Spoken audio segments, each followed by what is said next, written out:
ఇదే కదా నీ కథ, ముగింపులేనిదై సదా సాగదా.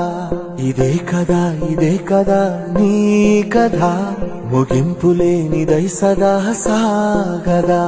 నీ కంటి రెప్పలంచున మనస్సు నిండి పొంగిన ఓ నీటి బిందువే కదా నువ్వెతుకుతున్న సంపద. ఒక్కొక్క జ్ఞాపకానికి 100 ఏళ్ల ఆయువుందిగా, ఇంకెన్ని ముందు వేచెనో అవన్నీ వెతుకుతూ పదా. మనుష్యులందు నీ కథ మహర్షిలాగా సాగదా.